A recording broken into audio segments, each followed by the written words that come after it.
Proverbs 8 this morning. Does not wisdom call, and understanding lift up her voice? On the top of the heights beside the way, where the paths meet, she takes her stand. Beside the gates, at the opening of the city, at the entrance of the doors, she cries out.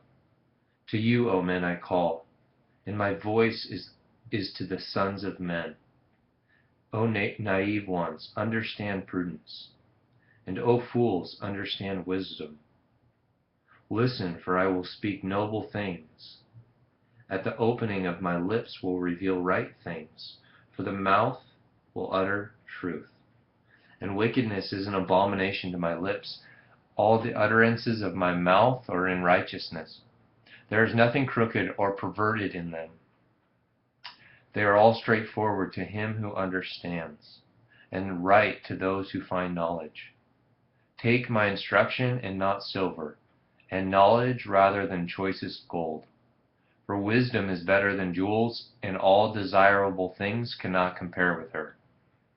I, wisdom, dwell with prudence, and I find knowledge and discretion.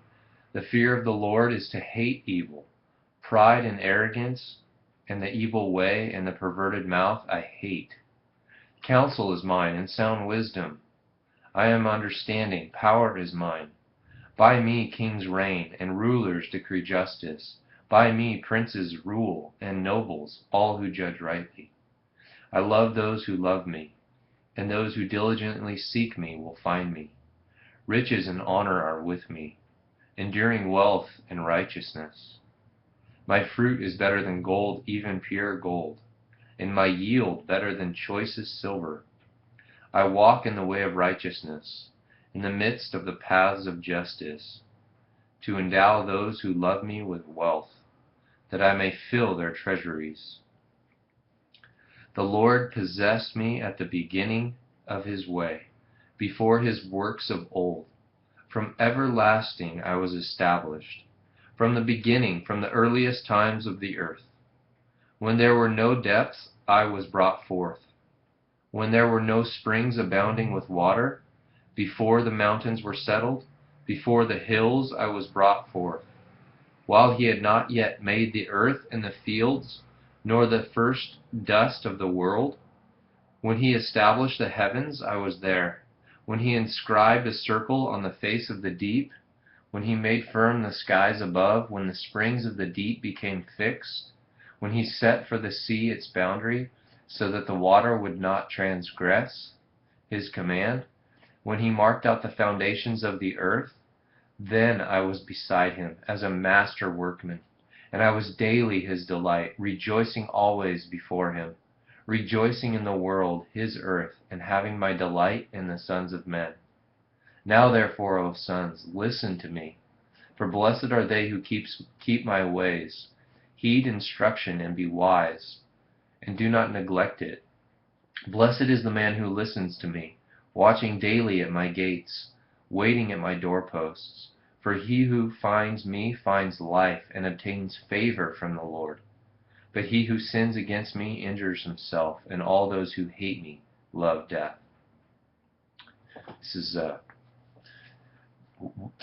jam-packed with wisdom and full of insight and revelation and understanding. And this verses 22 through 31, starting with the Lord possessed me at the beginning of his way before his works of old. I picture just this beautiful union relationship with God the Father and God the Son, who is Jesus Christ. I picture Jesus and the Father just in an intimate relationship, delighting. Jesus is sharing his delight. In verse 30 it says, Then I was beside him, as a master workman, and I was daily his delight, rejoicing always before him. Just this beautiful relationship between the Father and the Son and his Son, and it's beautiful for us to even have the comprehension and to be able to look inside and jump in and witness the delight and the intimacy in the relationship between God the Father and God the Son. It's beautiful, and Yeah. And then verse 32, it says, "Now therefore, O sons, listen to me, for blessed are they who keep my ways." I'm always reminded about the first words that when Jesus was baptized and the Spirit descended upon him like a dove. And he says, "This is my Son in whom I love. Listen to him." Are we listening to him? Are we listening to the God of our salvation? Are we heeding his decrees and his commands? And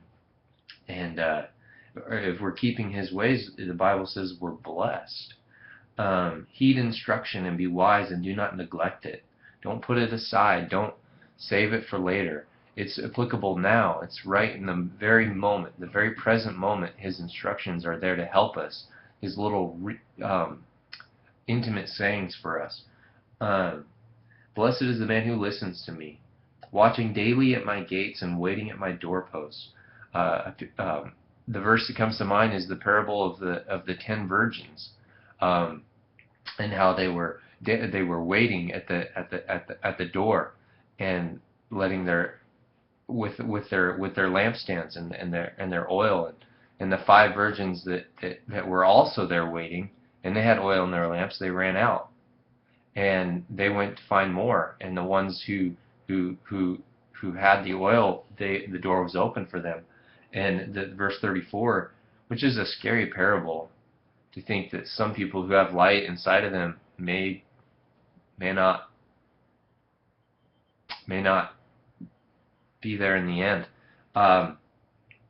Don't take my word for it.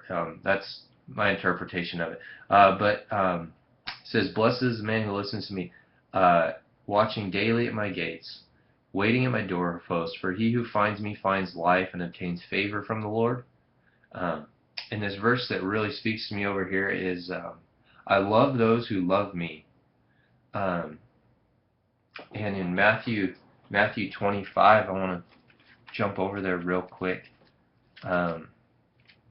Matthew 25 verse 40. Matthew 25 verse 40. It says, "The king will answer and say to them, Truly I say to you, to the extent that you did it to one of these brothers of mine, even the least of them, you did it to me." And then here, I've been studying that, thinking about this morning, and then here in Proverbs, sorry, the phone is ringing. Verse 17, it says, "I love those who love me." And then this is encouraging for me. "And those who diligently seek me will find me." Those who diligently seek me will find me. That requires hard work, hard labor, diligence, perseverance, not giving up. We'll find him. The Lord is not cheap. And I want to turn to Proverbs 2, and I want to read this real quick for you. It says, Proverbs 2, it says, "My son, if you will receive my words and treasure my commandments within you, make your ear attentive to wisdom, incline your heart to understanding. For if you cry for discernment, lift your voice for understanding. If you seek her as silver and search for her as for hidden treasures, then you will discern the fear of the Lord and discover the knowledge of God." There's a lot of things going on here that must be, it says, must be done to receive. And it's a constant, like chipping away at a rock or something, knowing there's gold in there, knowing there's a fine treasure and hidden treasure in there. And Proverbs 2 says, "If you receive my words and treasure my commands within you," that's 2 things. "Make your ears attentive to wisdom," that's 3. "Incline your heart to understanding," that's 4. If you cry for discernment, that's 5. "Lift your voice for understanding," that's 6. "If you seek her as silver," that's 7. "And search for her as hidden treasures," that's 8. The result of all that says, "Then you will discern the fear of the Lord and discover the knowledge of God." And fear of the Lord is the beginning of wisdom. So just discovering the fear of the Lord, if that takes place, then you'll discern the fear of the Lord and discover the knowledge of God. And then you will have a taste of some wisdom. And from there you'll be able to extend and make choices and and reach out and branch out and go for it. So this is Jacob, and I hope you enjoyed Proverbs 8 and a little chunk of Proverbs 2.